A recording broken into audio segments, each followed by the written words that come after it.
Hey everyone, it's Helen from SMB Deal Hunter. Today we have Kjael Skaalerud with us, an acquisition entrepreneur who's buying and building a portfolio of micro-SaaS companies. Kjael made his first acquisition March of last year and is now gearing up for a second acquisition. So very excited to hear Kjael's story. He's the first one, as I just mentioned with him before this, who has acquired a SaaS business that I'm interviewing. So really excited to have you on today, Kjael. It's a pleasure. Hey, thanks for having me, Alan. And I'll do my best to avoid all the SaaS acronyms because it gets Greek pretty quick. But thank you for having me. I guess we spoke about the misnomer, but how big is a micro SaaS business before we dive in?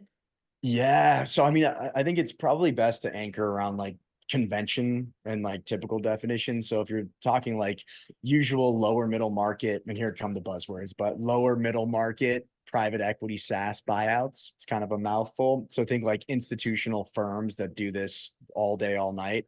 So like Riverside, Vista to a degree, they do a lot of growth equity investing. Tomo Bravo is kind of like, the bar, but they do Yeah. much bigger deals. But that world usually starts at like 5 million in ARR. So figure anything at 5 million and above, there's traditional private equity firms playing and competing. So really, and then I guess it depends on who you're asking. So micro SaaS can get down to, a couple $1,000s in monthly recurring revenue, like very, very micro. And it's usually just kind of like a side project for an independent developer, indie hackers, as they're often referred to. So when we use micro SaaS, like our, I guess, sweet spot is typically 1 to 3 million in ARR. And so we're really trying to stay off, like we're trying to avoid competition. Like if I was to describe scaling ventures, it's really kind of a blue ocean strategy. So we know that if we stay below 3 million in ARR, we won't compete with private equity players. And the reason to avoid competition there is they'll bid up the valuations. So there's more competition for the acquisitions or the assets themselves. And if you get bid up, caught in an auction, overpay for an asset or a business, it kind of makes the starting line impossible to generate an interesting return. So we steer clear of private equity competition. And then in terms of the groups we look at or the firms we look at, it's kind of broad, but it's niche industry verticals. So basically what that means is that the addressable market isn't big enough to generate big, huge $1 million venture type outcomes. So we're trying to avoid venture-backed players by sticking to markets that aren't ginormous, and we're trying to avoid private equity competition by playing at below a certain revenue threshold. So micro SaaS to me means 1 to 3 million. But if you talk to somebody, they might be like, man, 100K in ARR is micro SaaS for me. So it depends a little bit on who you're talking to. Yeah, no, I think a lot of people are going to be very interested because I'm sure a lot of folks are looking, are hoping to get into acquisitions of, businesses of this size that you're pursuing. So, no, exciting. I guess, can we talk more about your background? How did you get into this? What were you doing before Yeah. you acquired this business, I guess, March of last year? Yeah. So I guess if we start most recently, I was an operating partner for a private equity firm. And so what that means is, and there's kind of some different flavors of operating partners. Like sometimes they're like kind of a council of subject matter experts, SMEs. So you might have somebody that's just about pricing, somebody that's just about hiring, recruiting, and they kind of exist externally from the portfolio companies. I was the flavor that actually gets installed as the operator. So I was a chief revenue officer. And for non-SASY people, that just means sales and marketing, basically.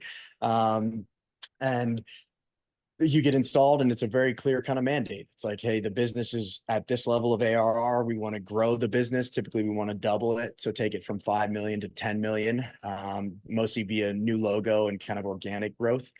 And once you get to 10 million, then all of a sudden you pick your head up and there's kind of a new universe of private equity players that specialize in companies of that size. All of a sudden, strategics start to become much more interesting. And so that was the mandate. My last firm, we did that and sold it. So that's kind of what motivated me to jump into what I'm doing now. And then prior to that, I was a VP of sales at a venture-backed business. Prior to that, I ran my own consulting firm where I would work closely with the venture community, and they basically park a Series A investment. And they'd be like, hey, we've got kind of a few basic like textbook motions. We want to transition from founder-led sales. We want to hire account executives and kind of stop relying on the founder to sell and grow the business. Or we want to move into the enterprise. Like we're having a lot of traction with small and mid-sized businesses. We want to move in enterprise where those big contract values are. And then before that, I was a sales leadership role at a big corporate AVP, and I was in all the while I was in New York City. Then I went to Stern Business School. I kind of had that in parallel with the consulting stuff just to cover some income. So I think in some, I've always been a sales and marketing leader. SaaS is my religion, if there is one. And it kind of just culminated where it was like, I've been on the sell side a few times, and all of a sudden, I started to wonder, can I originate deals? Can I diligence deals? Can I structure terms and execute an acquisition? Because I knew that the operating and the transformation was all stuff that I had a really solid track record around. So it just made sense to kind of make the leap. No, that makes a lot of sense. Did you ever consider, I guess, going down sort of just like starting a SaaS business, or you always knew that acquisitions was going to be your path into this? Yeah, like I've like product market fit is a dark art, and Yes. and it's capturing lightning in a bottle. And so I have more respect for anybody under the sun than the folks who specialize in 0 to 1, but that's just not me. And so I think, being that awareness was critical for me. And also my family circumstances. I've got a 2-year-old, I've got a wife, I've got a mortgage, I've got student debt. So that kind of feast or famine, risk everything for a huge outcome wasn't really a good fit for kind of my risk appetite, if you will. So I have much respect for the startup folks. And then I think it was kind of just the emergence of, or an observation too, that, and, acquire.com and other marketplaces have brought a ton of visibility and transparency to this, but there's just this whole universe of very healthy SaaS businesses. And when I say healthy, I mean kind of stable revenues, stable profit margin, where the founders are almost always technical or product oriented, and they usually hit a plateau. So they'll hit a plateau at XYZ ARR, and it's been a few years and maybe they're a little burnt out and they just lack a go-to-market expertise. So it was like a perfect kind of match. I was like, okay, like you've gotten the business here with a skill set that I kind of lack. I think I'm pretty confident I can take it to the next level with the skill set that you've lacked. And so there's definitely some kind of obvious synergy that made it seem like it made sense. No, that's interesting. And you mentioned niche industry verticals. What are some examples of these verticals where the addressable market, or I guess the TAM, is small and it's not exciting enough for private equity, but would be exciting for you? Yeah, so it's tough, and man, we've done a ton of work to define that. But I guess one, like, to quantify it, I should say. So we look like sub 250,000 business entities in the US. So that's around like sub 2% of GDP. So, and then basically like the weirder, the better. So it's like, it's a CRM for dog walkers. It's a thing that helps field sales for, manufacturing businesses. And there's a distinction, like traditionally vertical means a defined industry segment. And we go for traditional, or I should say mature industries too. So like if I were to say our like investment theme in a sentence, it's digital transformation in mature niche industries. So we're going after categories that are small, that are behind the digital adoption curve. Maybe there's still some spreadsheets and manual stuff going on, and they haven't really adopted fundamental technology. And we think a lot about kind of like the pillars of B2B, which you got to manage your customers, which is a CRM, customer relationship management. So think like Salesforce, HubSpot, that kind of stuff. You got to manage your books, which is your finances. So QuickBooks, NetSuite, all the above. And then you got to manage your people. So that's kind of like HR tech, HCM, so like ADP, Workday, stuff like that. So those are the 3 pillars that are kind of like mission critical SaaS, or we call it like spinal cord SaaS. Every business needs it. And so we look for SaaS that touches those components and that's operating in a very small category, as defined as sub 250K addressable business entities in the US. And I guess the other thing to mention is we're trying to limit the variables right now that I guess change the risk profile, but we haven't, I guess, broadened internationally. And so that's going to be kind of the next chapter for Scaling Ventures, because there's so many interesting software companies internationally. And obviously there's a lot of what we call venture orphans, which are groups that raised venture, couldn't achieve kind of venture scale on the timeline that's conventional. So they're a little bit walking dead as far as the venture investors are, care. And so those groups are very interesting too, where they're like, man, we're upside down in our capital, table, the common equity's not worth that. Like, what can we do? And so you just try to create a good outcome for those folks as well. No, that makes a lot of sense. And yeah, I first heard the term walking dead a couple of years ago, and I was like, that's so accurate for all these Yeah. businesses that raise tons of venture capital, especially the past couple of years, and just couldn't achieve that scale. So there's That especially in kind of our point in time, right? I mean, there was like just such the ZERP era, man, some of the software valuations were absolutely bananas. So it's like, it's like being upside down in your mortgage. It's like, man, there's no shot your house will ever be worth what the mortgage says it's worth. So how can we, get you into a place that's good? And I think we're starting to see a big kind of sentiment shift where venture backed used to be like this huge badge of honor. And now it's bootstrapped, or it's like profit led growth, instead of growth at all costs. So it's just a little bit more of a rational environment.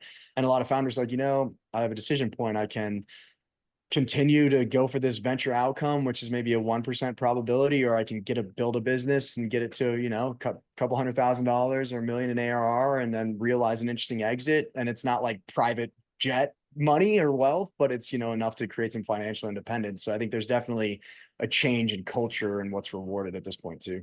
I definitely see that. I definitely see that in my other founder friends too. I'm curious, what deals did you guys look at, and what did you end up share more about what business you ultimately ended up buying as your first deal? Yeah, for sure. So we keep our portfolio anonymous. But I guess we kind of, if you think about how typical private equity works, if you just invert their model, that's probably how we get down. So as I mentioned, instead of having like an external group of operating partners, we install the ninjas, for lack of a better term, to actually execute the transformation. And then we swap in steady state operators. And just the same, like we keep our portfolio anonymous. We kind of want to move in silence that way, but we totally build in public. So everything we do is I document, and it's in the Substack.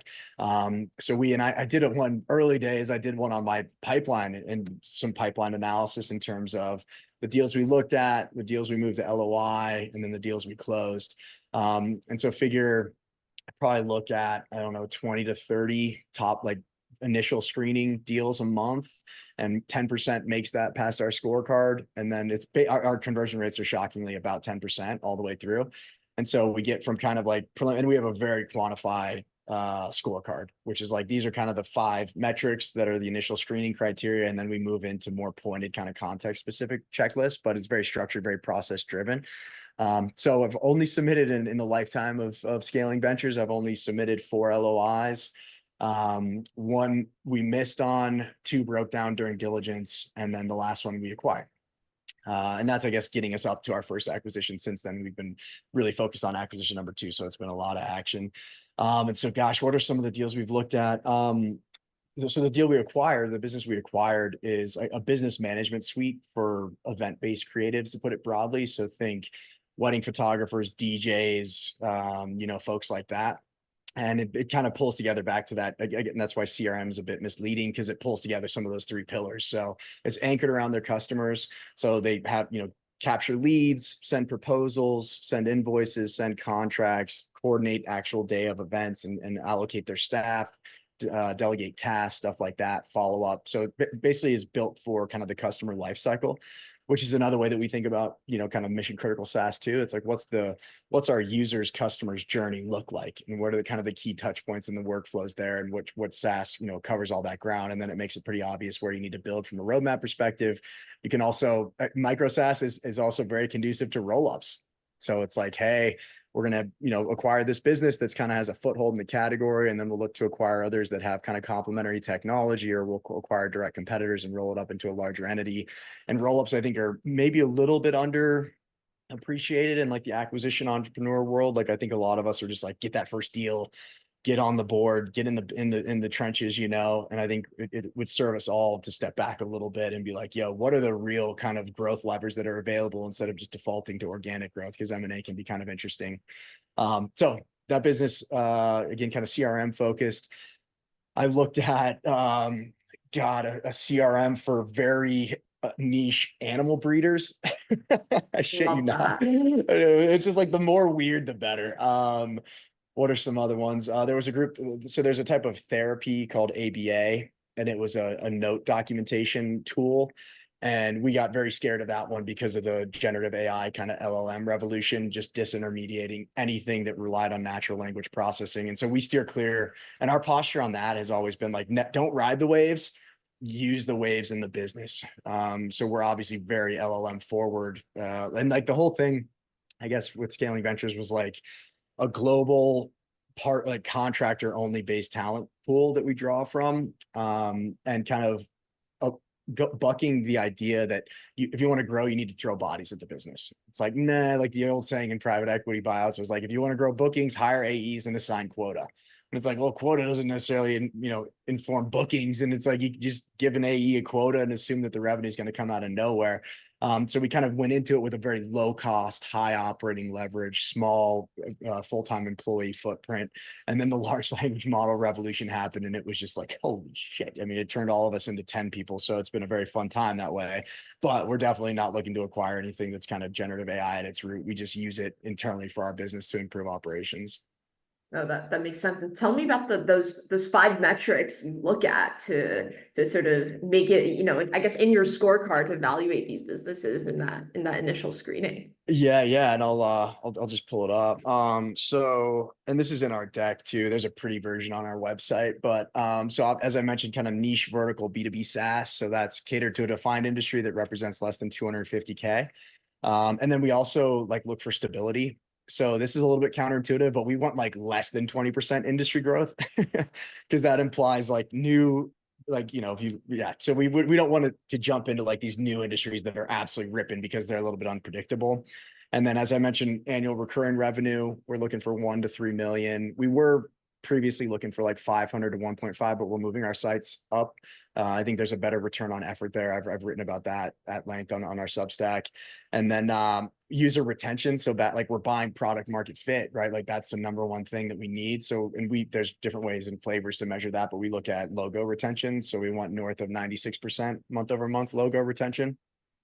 Profit margin, we typically look for some profit on the business, 20% at least, because we're using debt, we're using leverage to execute the acquisitions. And so you need those cash flows to qualify for debt because you'll basically pay off the loan with the cash flows from the business. So that's like the OG, like, can the business afford itself? For anybody who's read How to Buy a Small Business by HBR, Buy and Build by Walker Diebel, that whole crew. And then growth, we want like 0 to 10% growth. So like if the business is absolutely ripping, and if you think valuation wise, and I know we'll kind of dive into this, Galloway summarized valuation pretty, I thought, concisely. He's like, you're basically buying the current free cash flows, like the operating profit or however you want to think about it, plus a perspective on growth. So when SaaS businesses, when the growth starts to absolutely rip, the valuation is much more speculative. And we're the growth people, right? So like, it's like, oh shit, the thing's already growing like crazy. What are we going to do? So we look for, no more than, 10% growth.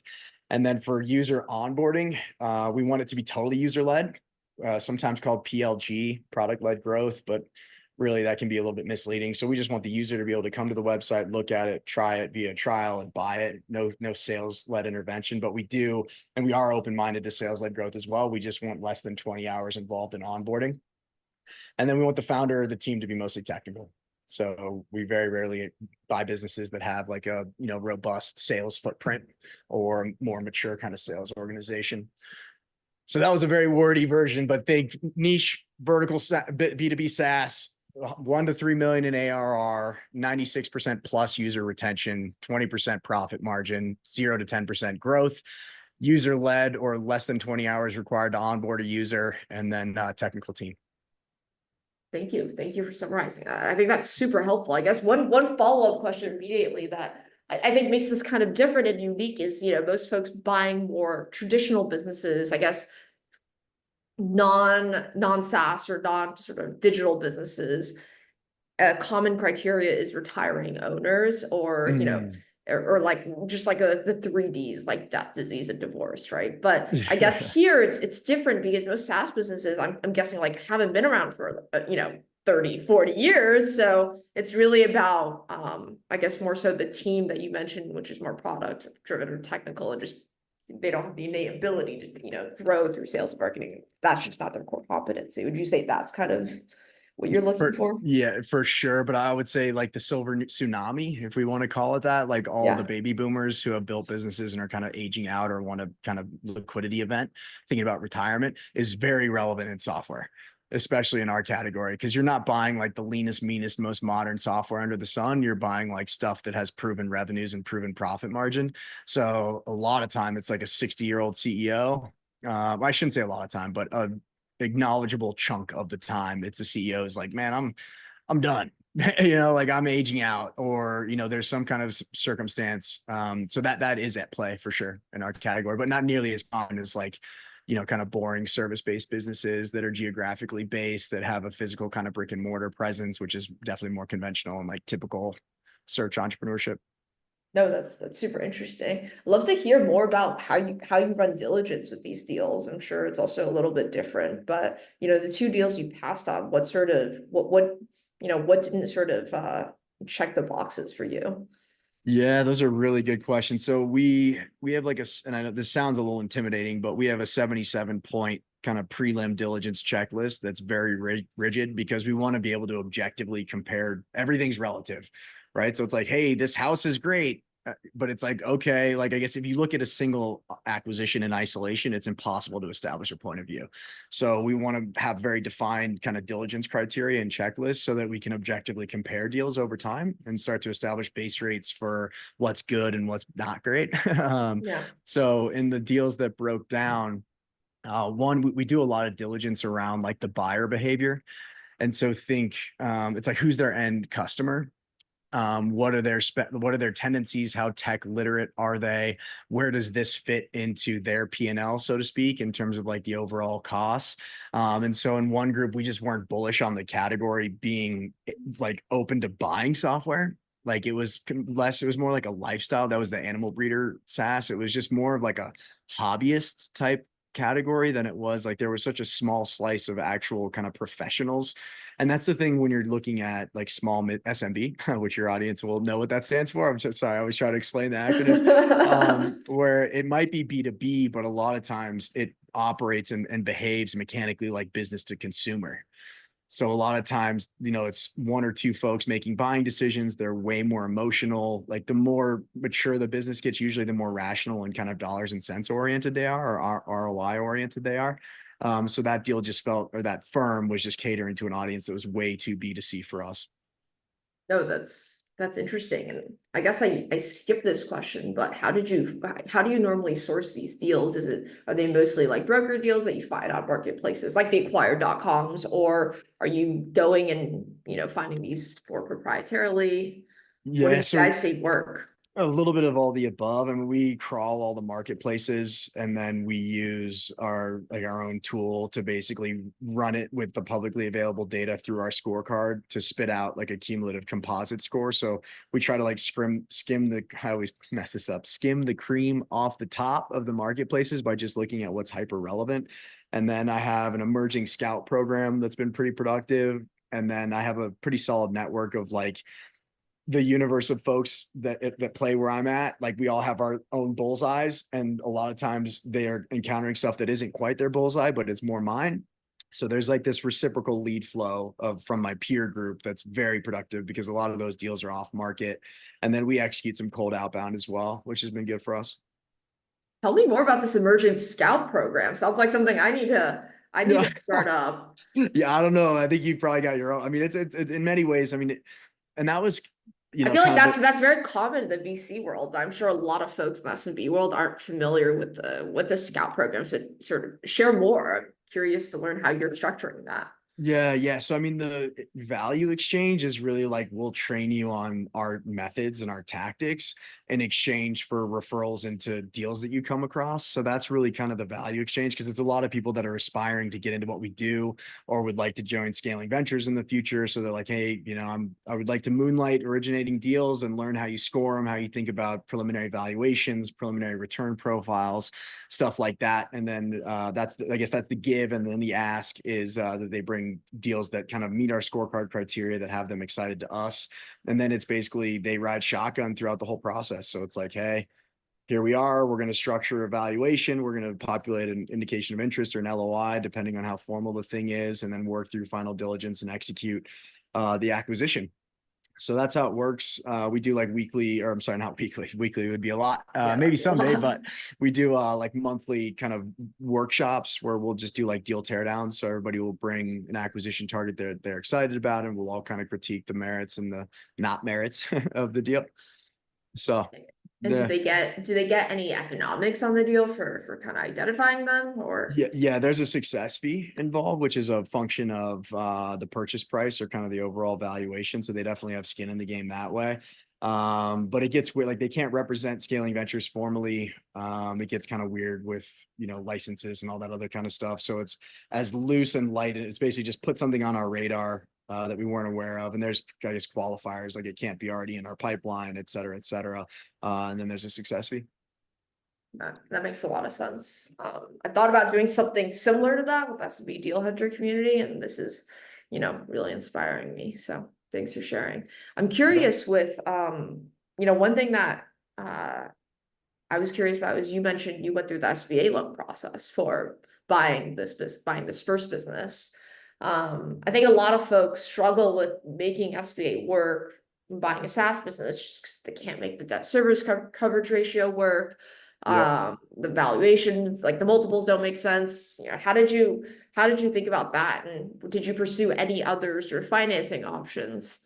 Yeah, so I actually put together, and it's more for founders, but it's like the vast majority of potential buyers are going to be using some form of debt, very likely SBA debt. So it's a valuation calculator that will basically tell you, hey, if the business is at this, you can afford to pay this multiple before you break the debt service coverage ratio. So that's a very helpful thing.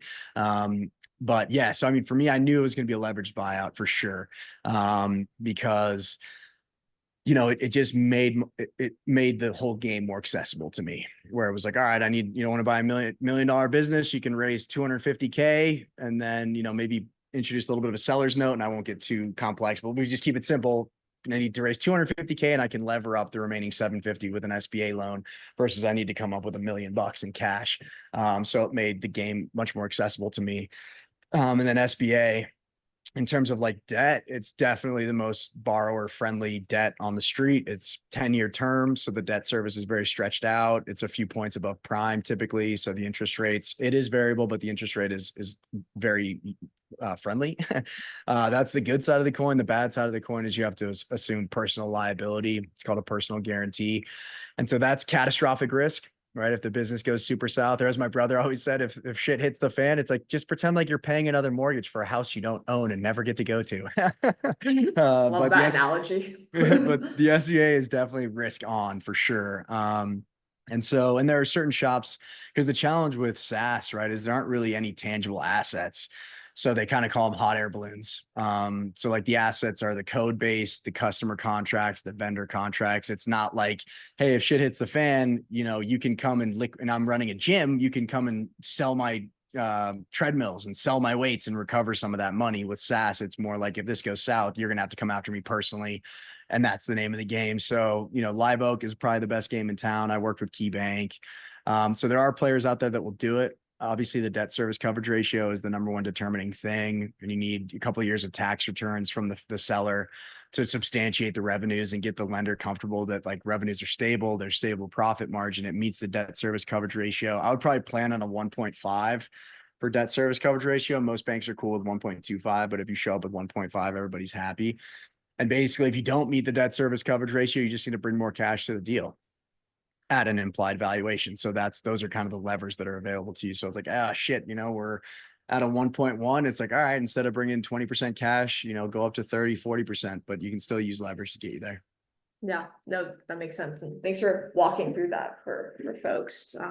It's definitely interesting when these deals are basically all goodwill and no hard assets, as you said, but plenty of folks go through the SBA process this way. So glad to hear you had success.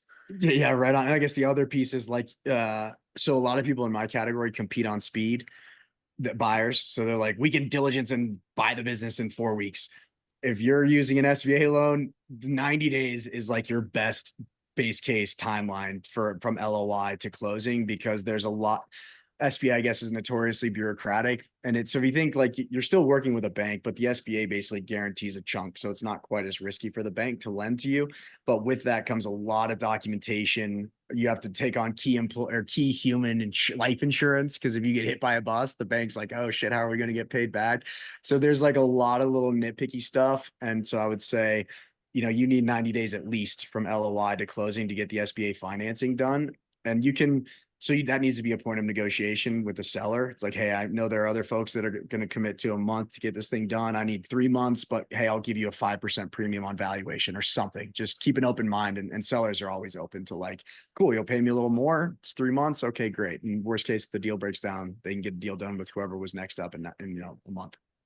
Yeah, no, that makes sense. How long did it take for you to close your deal? Did you get it done in that 90-day period? Did it get 90, extended? 90 days and it was all good. Yeah. Cause then I guess I had a lot of experience with kind of the gotchas in an SBA financing arrangement. So I kicked off like as soon as I signed the LOI, I submitted my personal financial statement, blah, blah, blah, all the tax returns I had. The other piece is like the chicken or the egg situation, which sucks in our world, but it's basically like, if you're raising money from friends and family, you don't want to actually ask for the money until the deal is really in hand and you're ready to move forward, but you need proof of funds. So it's like, all right, how do I have proof of funds for a deal that I haven't really done yet, but I need the proof of funds to to basically substantiate that I have the capital to do the deal as soon as I do an LOI. So it's very common to have like you have investors sign an LOI that's like, hey, I'm going to go acquire a business that looks and feels like this. Here's a case study. This is what the return expectations look like. I'm going to come back to you and like, are you in? They sign an investor LOI. Okay, cool. When I get to the kind of moment of truth, I'm going to send you like investment memo grade type material with a financial model, all that kind of stuff. And you've got a week to basically yay or nay it. And you're kind of counting on them with 80% probability that they're going to commit. So that's another, like there's no perfect order of operations. And I hate scenarios like that. It's kind of like, you kind of just got to finagle your way through it. But that's another sensitivity to mention for sure. No, yeah, I feel like it's very tough to get those like investor, I guess, letters of support, if you will, or the investor LOIs. Before you have a deal. It's definitely like a weird chicken and the egg, chicken before the egg issue, than convincing brokers or that you have the capital for the down payment. I mean, it's Totally. showing you're a serious buyer. So Because the biggest risk on the sell side is, oh, we're super jazzed about this buyer. And they're like, yeah, we're in, we're very excited. And then lo and behold, they didn't have any money raised, or they've got to raise the money after they talk to you. And that's a ton of energy and high risk that it doesn't pan out. So on the sell side, you want to be like, show me proof of funds. On the buy side, you need to figure out how you can demonstrate that without actually getting money into an account. Because if you're like, from my perspective, as soon as you take money, the clock's ticking and you're accountable to a return. So dry powder, as it's often referred to. So as soon as that money's in your account, it's like, oh shit, I need to be substantiating a return for my investors, and, different metrics, IRR being the most sensitive because it rewards kind of speed. That stuff will kill your returns. So you got to kind of think through it a little bit. yeah, no, that makes sense. I'm curious, how did you end up structuring, I guess, the first deal you did? Did you bring on investors? Did you just use your own capital? How did you how much of it was backed by the SBA versus, seller financing, or any other sort of structures you used? Yeah. So the SBA does not like earnouts. Yep. So don't include those if you're going to use an SBA loan. So our like base case deal structure is 20% cash, 10% seller financing, and then the remainder SBA. So about 70% an SBA loan. And that's how we structured our first acquisition. And then we usually, like, the 20% cash doesn't factor working capital or like transformation capital, whatever, like some slush fund of cash that you immediately action to transform the business. So we usually, and that's very context specific. So it depends totally on the deal and what you see as kind of like the thesis for value creation. But I would say you want to come with some pool of capital that's ready to light up, because that'll just accelerate everything you're doing. So figure another 10%. That's a lot. 5 to 10% in like you could call it working capital, but it's not really that, because in SaaS, you don't have like these account receivable cycles. There's no kind of equipment and depreciation, very little capital expenses, or expenditures, stuff like that. How did you have a lot of trouble finding sellers who were open to sort of, I guess, the multiples that would support an SBA loan, or was that sort of a challenge to educate them on that? Yeah. So I think what's interesting is like SaaS. So a lot of it, and like we're all conditioned based on like venture capital for the most part. So in that world, the assumption is we're going to grow this thing as fast as we possibly can, gobble up as much market share as we possibly can, and then we'll strip out costs and worry about profitability. So you're basically using growth as a predictor for future free cash flows. And that's how you'll generate a return. In small business acquisition entrepreneurship, and so multiples are a function of ARR, right? It's like annual, like we'll pay X times revenue, top line revenue is all we care about. For folks in our peer group, they're like, well, like I'm going to probably be drawing income from the business. I'm going to be servicing debt from the acquisition. So EBITDA or operating profit, however you want to think about it, is way more like the relevant multiple to think it for. And so I would say convention in like micro SaaS is 3 times ARR. Convention for an EBITDA multiple is about 5 times EBITDA. And the thought process there, like in alternative investments, usually the rule of thumb is like a 3-year payback. So it's like, I'm going to buy the business. I should make my money back in 3 years. And that's pretty common in real estate and other markets. So you definitely pay a premium in SaaS, which is usually like 5 times EBITDA. But I would say if anybody's like scared that like, it's just not the case, right? I mean, I think if you start to work and start to play in like typical lower middle market, then you start to see 5 times, 8 times, 12 times ARR, and those deals you'll never get done with an SBA loan. But in our market, it's less focused on ARR, more about EBITDA because it's an income play basically. And those multiples are much more rational. And it's at the end of the day, it's what the market will bear.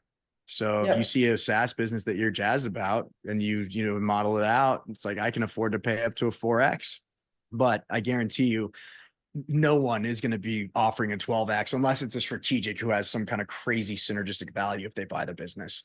So don't be intimidated. Like SaaS multiples it's not like, oh my God, this is insane. It's usually like, okay, this, I can rationalize this and I can get lenders comfortable with it and I get my investors comfortable with it. No, and how did you structure the deal with investors? I always ask this question because folks have done it in such different and creative ways in the SMB space. Curious to hear how you kind of made it work with your investors. Yeah. So the other sensitivity for SBA is anybody who has more than 19% ownership has to do like a very gnarly financial disclosure and they have to sign a personal guarantee. So it's a big no-no, especially if it's like a silent investor, they can't own more than 19% of the business. So usually, and if you think there's kind of enterprise value. So basically the cash that you put in at the beginning represents the enterprise value because everything else is absorbed by debt. So it's on a pro rata basis. So if or I'll get lost in the numbers right now, but it's like, hey, if you put in X and it bought 10% of the business, you own 10% of the business. When we do distributions, you'll get 10%. And we shoot to do distributions in Y2 and then once a quarter after that. And then in the liquidity event, it's pro rata, which basically just means your ownership is your ownership.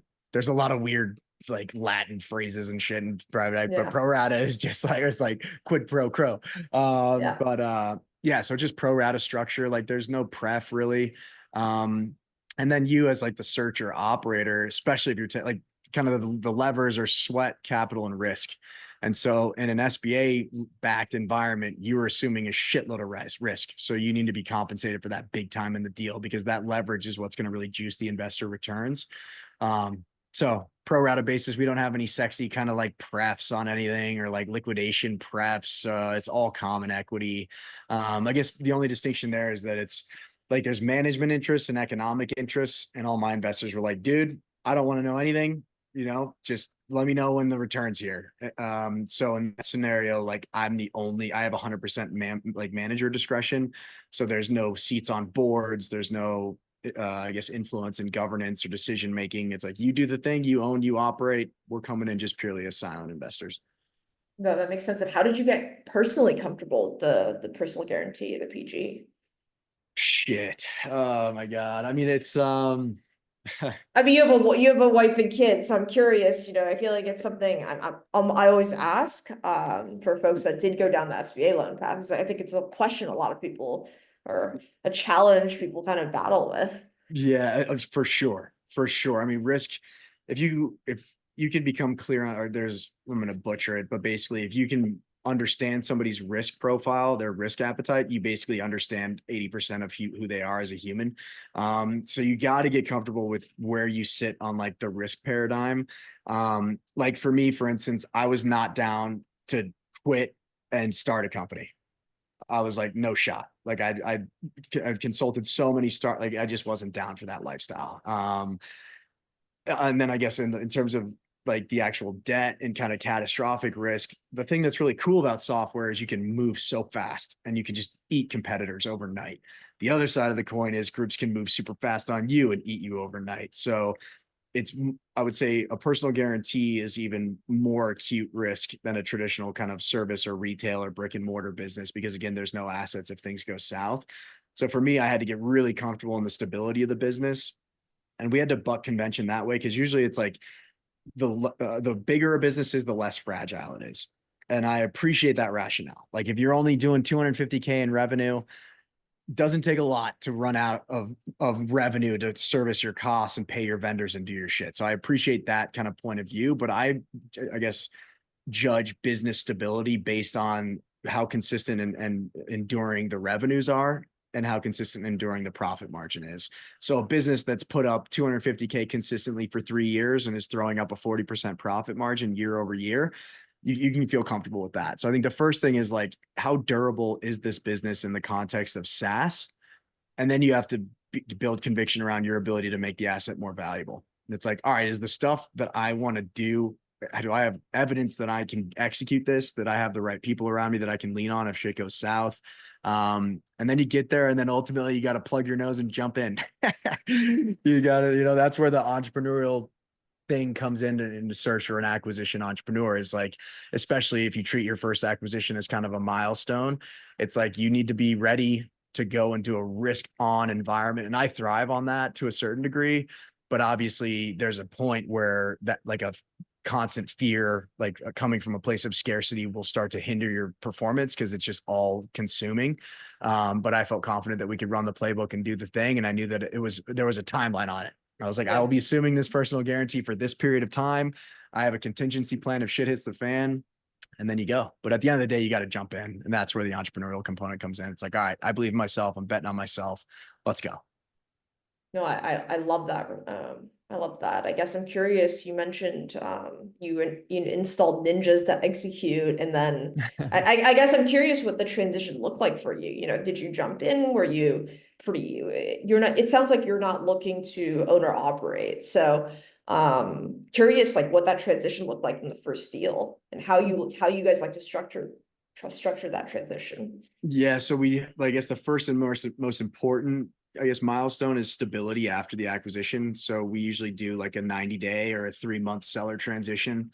And so for the seller, the first month is full time, second month is half time, third month is a quarter time. And at that point, don't touch anything. Observe, document. Loom's your best friend. You want to turn, especially depending on, like, you got to manage key employee risk. So the founder is very likely going to exit the business. So you need to make sure that his whole world is systematized and codified, and you basically are not concerned at all when they walk out the door. So that's the first order of business, is just to systematize a lot of the standard operating procedures, but whatever, it's just like playbooks for stuff. And so I guess that's the first order of business. And then during that while too, you can observe, you can validate base rates for all the different performance metrics. So you know where you're good, where you're bad, where your median performance. And you can validate, thought process around the ideal customer profile. Pricing and monetization is always a totally underexploited lever, which is interesting because everybody assumes go-to-market is like user acquisition. It's like, well, and this is the best learning I got in business school. There's 2 ways to grow revenue. You can sell more widgets, or you can sell the same number of widgets for more. That's it. So pricing and monetization is always an interesting one. And then all the while I'm stepped in as like the transformation CEO. And then my right hand is like a rev ops profile. So think technical operations, so that we tee up the tech stack, we get a CRM going, we get the customer support channels rolling. We document a lot of the support stuff so that users can help themselves. So we were like, hey, what are the most common questions and support tickets? Cool. Let's build content and articles for that, because content's a very high leverage way to, I guess, resolve a lot of the patterns in customer support. And then ultimately you can solve for it with product roadmap. It's like, hey, this thing keeps bugging everybody. Cool. Let's fix it. You add it to the product roadmap. So there's high leverage activities that can kind of get you out of those places. And then we have like a 6 to 12 month period transformation, where we really subscribe to like systems thinking and the theory of constraints. So it's like, what's the number one bottleneck to growth for this business? So in the context of the firm we acquired, it was our trial to paid conversion sucked. So it's like, all right, we got to fix trial to paid conversion. The best way to do that is with a new onboarding experience, yada, yada. So we sequence like the 3 big constraints in sequential order, and we measure those on a relative basis, because it's like, all right, we can improve this thing, and it's going to have a 10% improvement relatively, but it's going to take a shitload of effort. Or we can improve this thing and it's going to have a 10% improvement. And it's, again, that has kind of the same business impact and it's half the effort. So we use the RICE methodology, which is basically like impact and or reach, but that's not always relevant, but it's like impact and confidence on one side and then level of effort on the other. And you want to try to find the low hanging fruit. And then steady state is, and it depends on the scale, but ideally when you emerge from the transformation period, you have like insane analytics. And if I were to describe like what we're building at Scaling Ventures, like think of like a hedge fund culture, only instead of being surrounded by public market data, we're surrounded by performance data for the companies we own. So we know at any given point in time, in real time, how the engine's running, which part of the engines are buzzing, which parts are kind of failing, if it's running out of gas. It's kind of a whack metaphor, but anyway, yeah. So a lot of this stuff is kind of persistent, the work that we do. And so then we slot in a steady state general manager who is basically responsible for keeping the trains on time.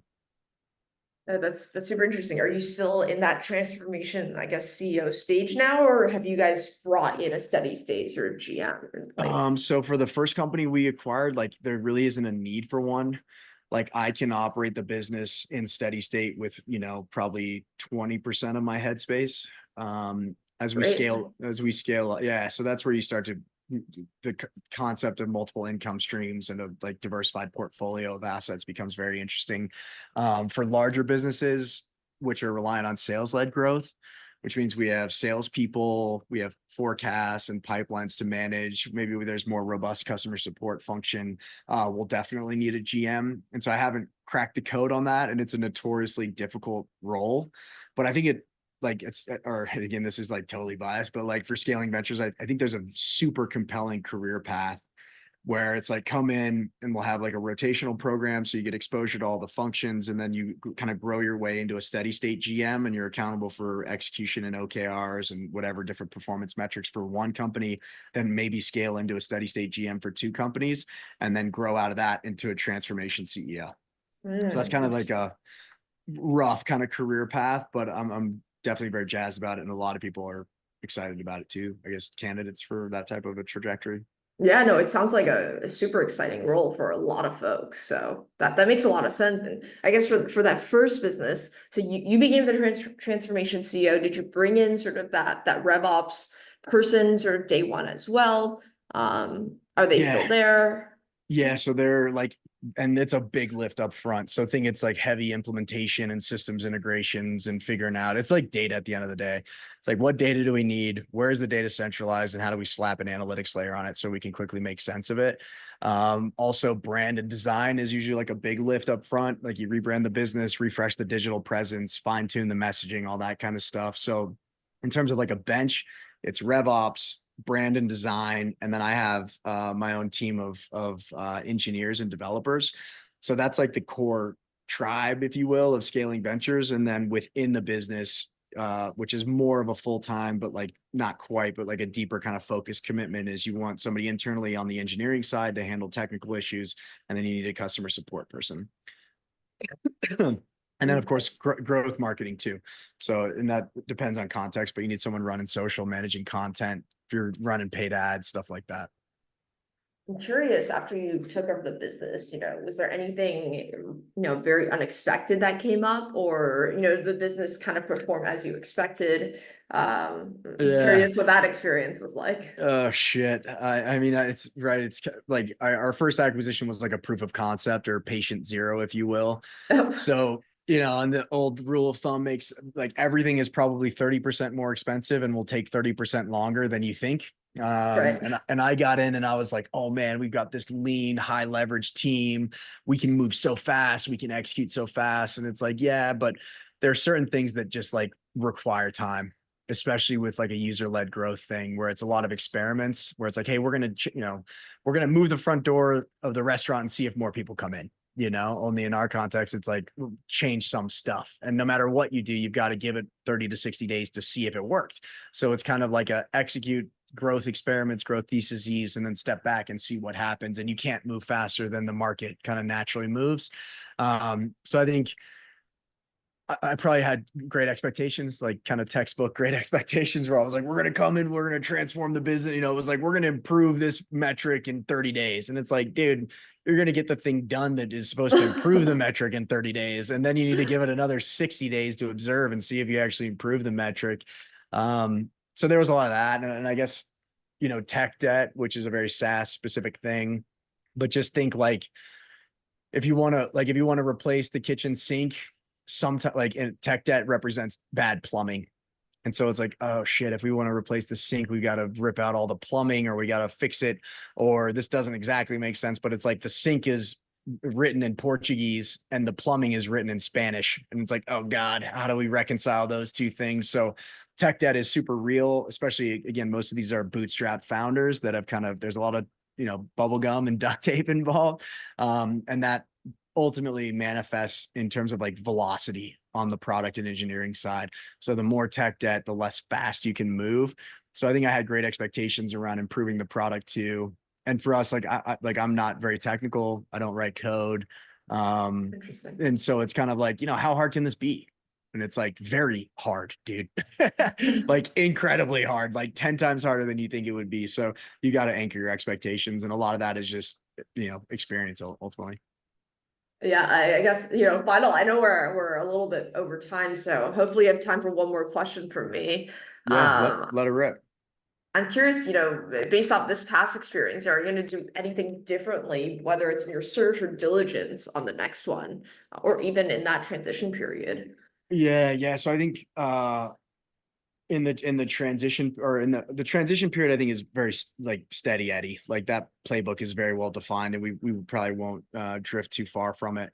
But in terms of transformation activities, you know, like focus creates the space for performance.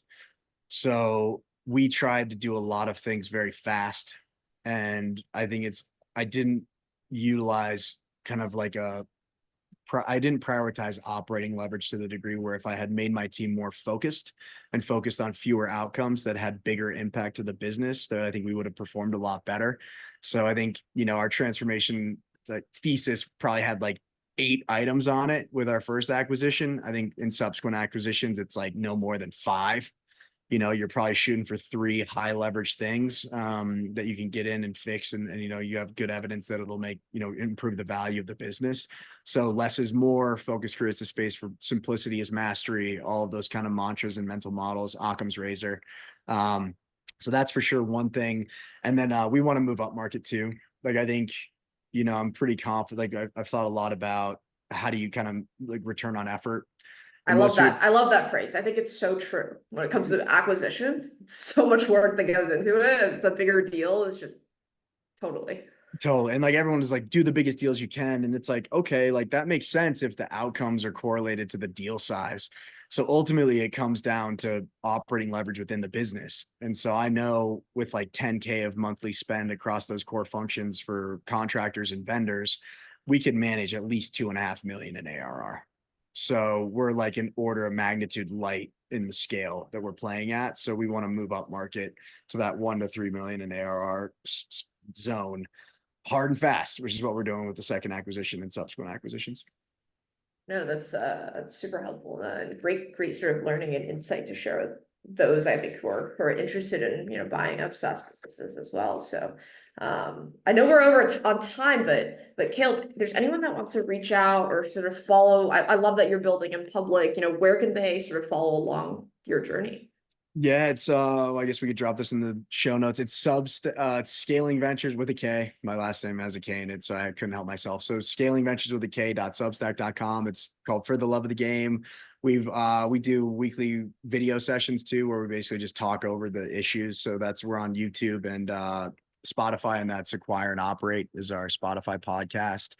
My LinkedIn presence is super active, so I kind of disseminate a lot of interesting content there. And then my Twitter game is weak, or X, but I'm getting better. But I've been really focused on that. So all the usual suspects. I think probably the most substantive way to follow along or to engage is with our Substack.